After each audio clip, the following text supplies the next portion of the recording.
Mes parents ont soutenu financièrement l'entreprise de ma sœur tout en me refilant des dettes.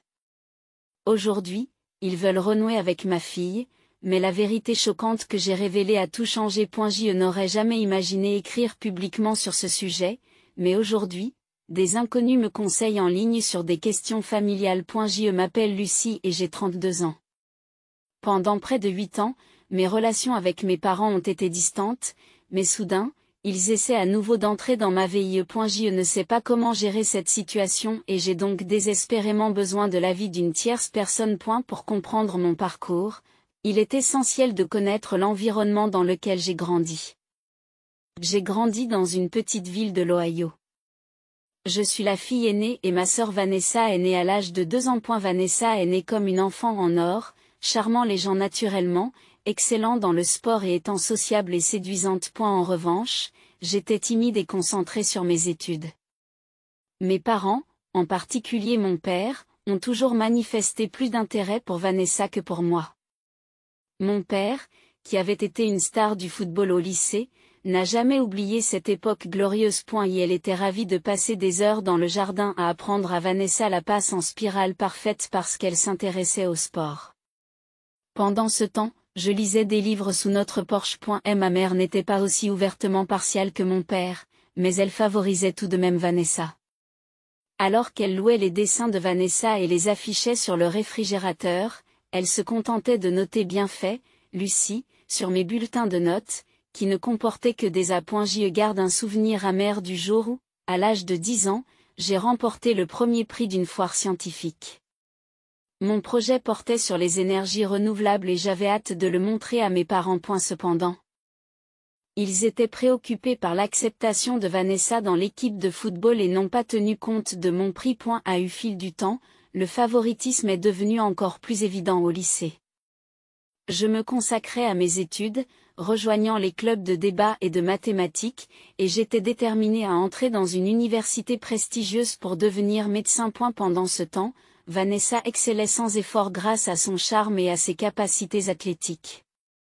Elle est devenue un quarterback vedette, et sa vie était remplie de rendez-vous avec son petit ami et de fêtes presque tous les soirs. Je me souviens parfaitement des événements de la soirée de remise des diplômes de notre lycée.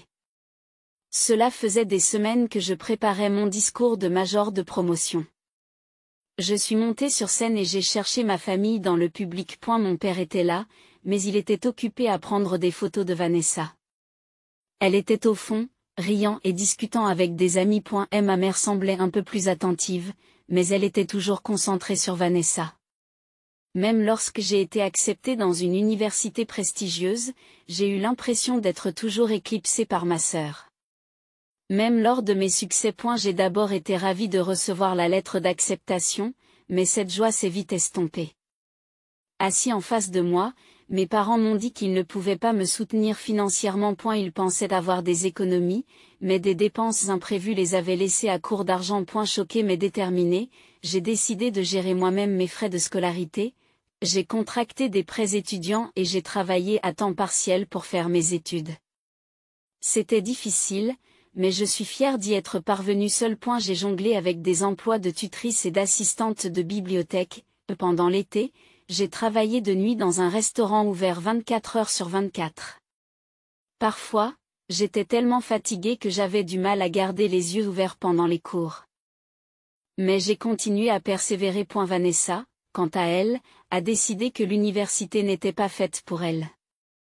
Elle travaillait dans un garage local pendant la journée et passait ses nuits dans des bars ou des fêtes. Mes parents n'étaient pas particulièrement inquiets de son mode de vie, ils se contentaient de rire et de dire « C'est Vanessa qui affirme son plaisir du présent. » Au cours de ma dernière année d'études, j'ai appris un fait choquant. Vanessa avait soudain décidé de créer son propre atelier de réparation automobile. Mes parents lui fournissaient la totalité du capital de départ, le même argent qu'ils disaient ne pas avoir pour mes études. C'était incroyable. J'avais dû faire face à des prêts étudiants de plus en plus élevés et choisir entre l'achat de manuels scolaires et un repas décent, alors que mes parents avaient secrètement économisé cet argent pour Vanessa. Lorsque je les ai confrontés, ils ont défendu leur choix. Leur logique était que Vanessa n'avait pas de diplôme universitaire et qu'elle avait besoin d'argent. Ils ont dit que j'étais intelligent et que je gagnerais bien ma vie en tant que médecin, et que ce n'était donc pas un problème pour moi. Ils ne semblaient pas se préoccuper de l'énorme dette et du stress que je subissais. Ce fut mon point de rupture. Après cela, j'ai obtenu mon diplôme, j'ai poursuivi mes études de médecine et j'ai coupé la plupart des contacts avec ma famille. Même lorsque nous nous rencontrions à l'occasion des grandes fêtes, les conversations étaient brèves et superficielles. En deuxième année de médecine, sans l'aide de mes parents, je me suis promis de réussir et je me suis concentré sur mes études. C'est alors que j'ai rencontré Ben. Il était étudiant en droit, intelligent et réfléchi. Avec lui, je me suis sentie comprise et appréciée pour la première fois. Nous avons commencé à sortir ensemble et il m'a beaucoup soutenue. Elle a toujours écouté mes problèmes familiaux et n'a jamais critiqué ma décision de m'éloigner d'eux après l'obtention de mon diplôme. Ben et moi nous sommes mariés, avons déménagé à Seattle et avons commencé une nouvelle vie, en nous éloignant de la douleur du passé de ma famille. Il y a 2 ans, nous avons accueilli notre fille Nicole, entamant ainsi un nouveau chapitre en tant que parents. Nicole me rappelle ma propre enfance, et j'ai juré de faire en sorte qu'elle se sente aimée et soutenue, quelle que soit la voie qu'elle choisira. Actuellement, je réussis dans ma carrière d'ophtalmologue. Ben excelle dans son travail de vendeur, et Nicole est une petite fille de 2 ans pleine de vie qui nous apporte de la joie tous les jours. La vie est épanouissante. Mais l'impact de la trahison passée de ma famille persiste. Il y a quelques semaines, j'ai eu une conversation troublante avec ma mère après une longue période. Elle pleurait au téléphone. L'entreprise de Vanessa avait échoué et elle était retournée vivre chez mes parents. Elle avait fait de mauvais choix, accumulé des dettes et était au chômage. Finalement, mes parents ont été contraints d'hypothéquer leur maison pour subvenir à ses besoins. Soudain, ils ont tendu la main, voulant reprendre contact et espérant rencontrer leur petite fille. Mon père m'a dit qu'il était fier de ce que j'avais accompli et qu'il voulait se racheter. Quelque part, je veux montrer ma gratitude pour l'éducation que mes parents m'ont donnée. Après tout, ils sont toujours mes parents et je me sens seule à être éloignée d'eux. Je m'inquiète d'éloigner Nicole de ses grands-parents, mais la colère et la douleur montent en moi d'un autre côté. Ben m'a conseillé de les écouter. Mais il donne la priorité à ma sécurité et ne veut pas que je sois à nouveau blessée. Il m'a proposé d'être à mes côtés pour me soutenir et me servir de tampon lorsque je parlerai à mes parents. J'y suis déchirée entre la nostalgie de ma famille et le besoin de me protéger contre d'autres souffrances. J'ai peur de laisser mes parents revenir dans ma vie. S'ils me blessent à nouveau ou s'ils se servent de moi comme d'une béquille financière, comment devrais-je réagir, maintenant que Vanessa est tombée en disgrâce, voir Nicole me fait craindre que mon passé n'affecte son avenir. Finalement, j'ai décidé de rencontrer mes parents, en leur suggérant un café tranquille près de mon lieu de travail, sans impliquer mon mari ou ma fille au départ. Je voulais d'abord écouter mes parents avant de les présenter à ma famille. Les jours précédant la rencontre ont été remplis d'anxiété, et je me suis retrouvée en train d'engueuler Ben pour des choses insignifiantes, ne dormant presque pas la nuit précédente. Une fois Nicole couchée, je suis restée un moment dans sa chambre, observant son visage paisible et endormi, me demandant si mes choix étaient les bons. Le matin de la réunion, je suis arrivée au café plus tôt que prévu et j'ai choisi une place dans un coin pour ne pas me faire remarquer. Mes parents étaient toujours en retard pour les événements scolaires, les débats, les foires scientifiques et les cérémonies de remise des diplômes. C'était généralement à cause de Vanessa. Cependant, contrairement à ce que l'on pensait, ils sont arrivés en avance cette fois-ci. Je les ai vus se diriger vers le café par la fenêtre.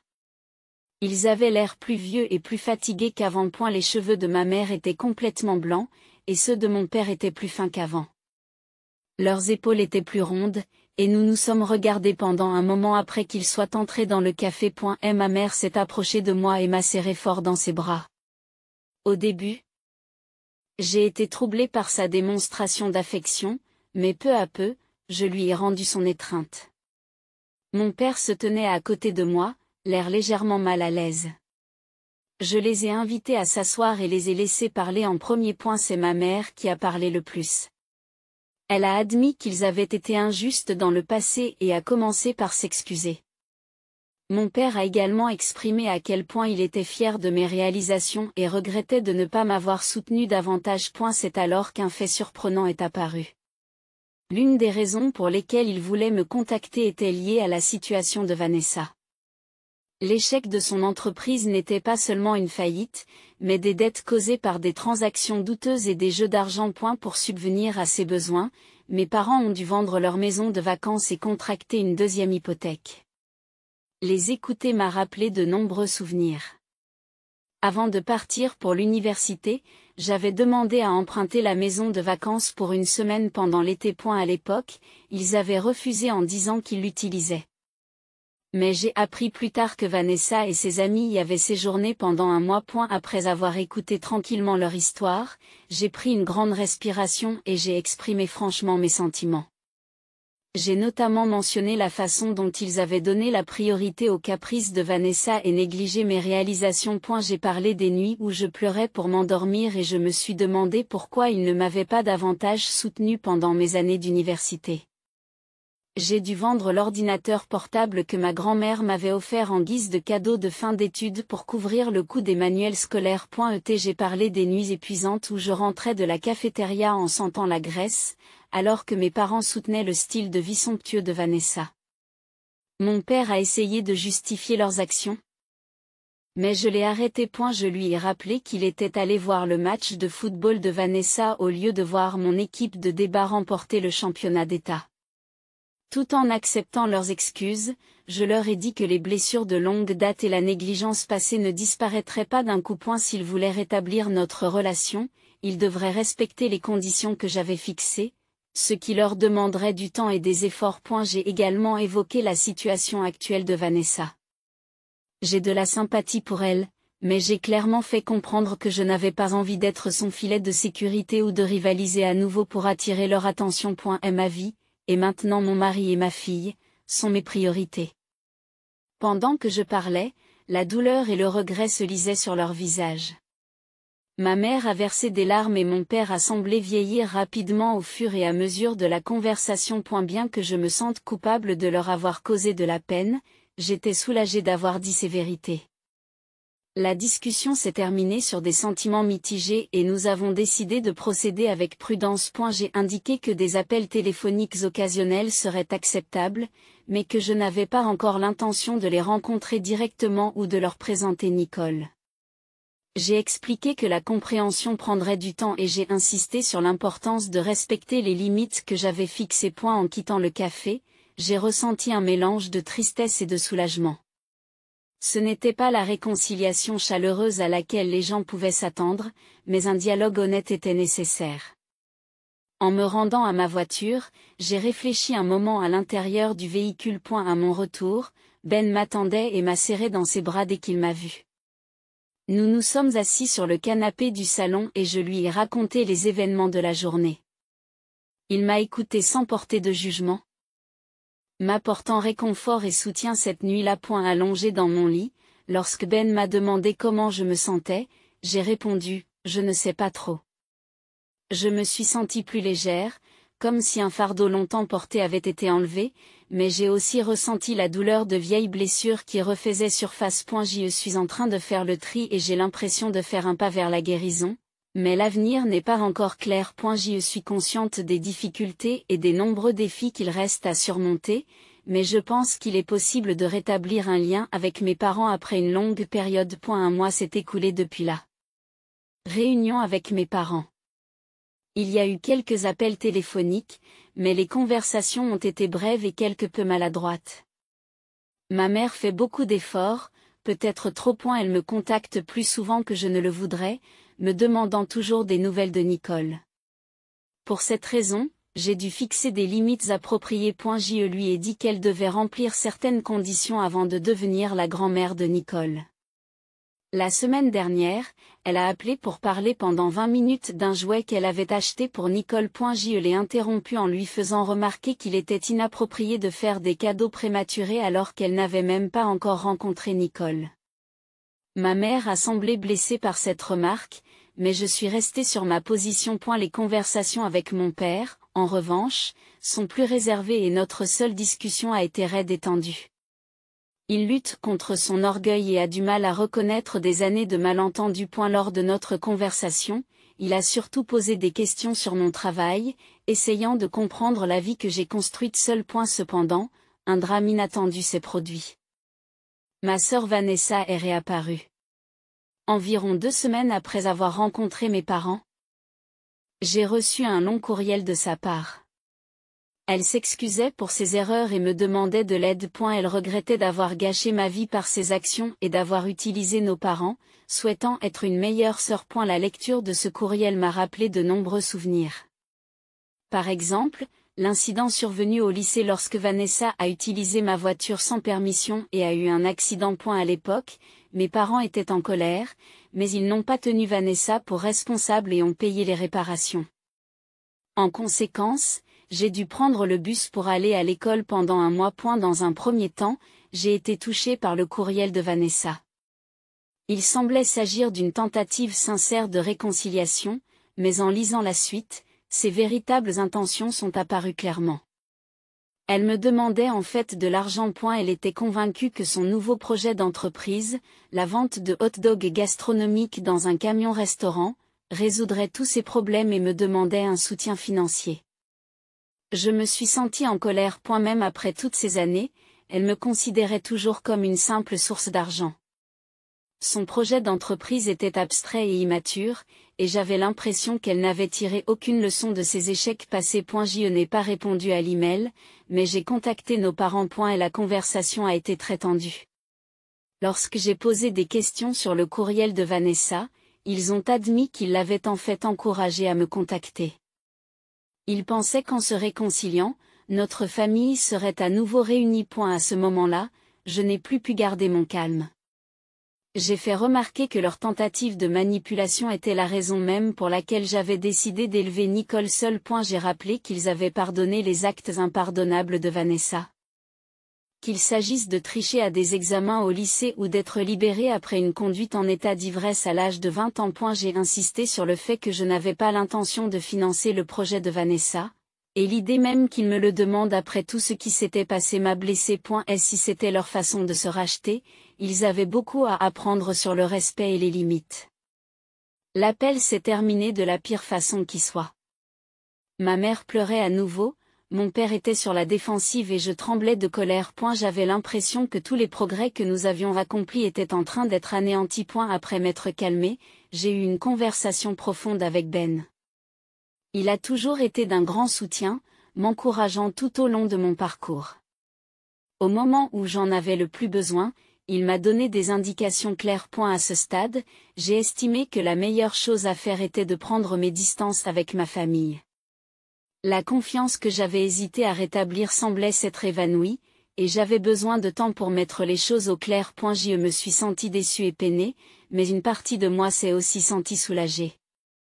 Cet incident a prouvé que mon instinct ne s'était pas trompé. Ma famille ne comprenait toujours pas la douleur qu'elle avait causée et ne respectait pas les limites que j'avais fixées.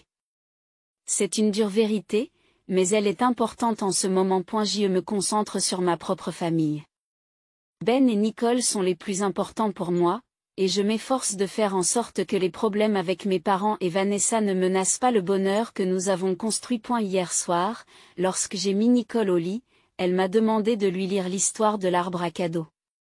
En lisant l'histoire, je me suis rappelé à quel point le lien qui m'unit à elle est différent de celui qui m'unit à mes parents. Je veux qu'elle connaisse la valeur de l'amour inconditionnel.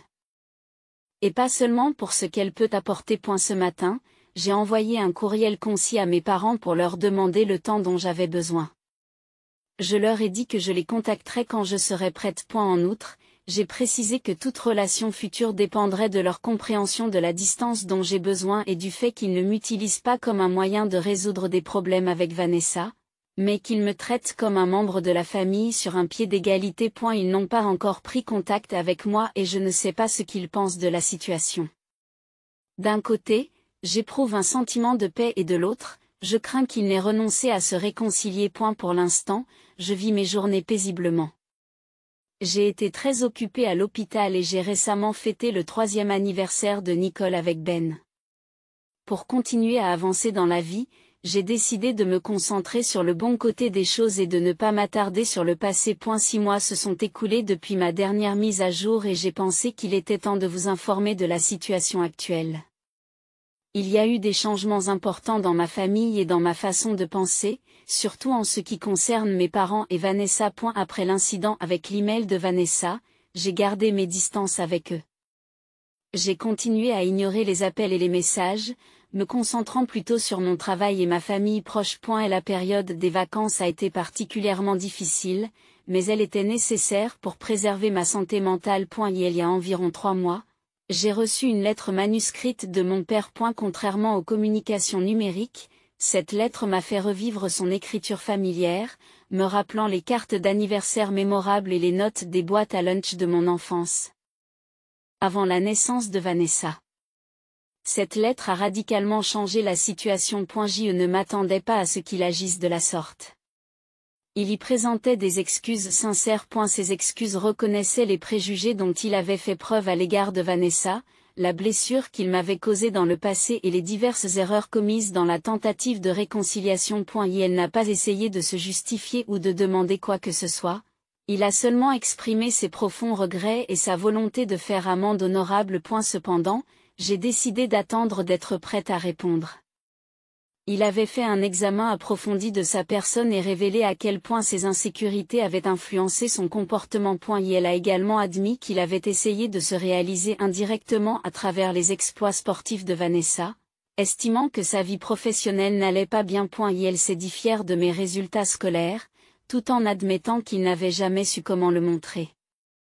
Le ton de sa lettre, écrite à la main et manifestement plus réfléchi qu'auparavant, m'a fait croire qu'il y avait réfléchi sincèrement au fil du temps. En conséquence, nos conversations sont devenues plus fréquentes et, bien que parfois maladroites, elles étaient nettement plus sincères qu'auparavant.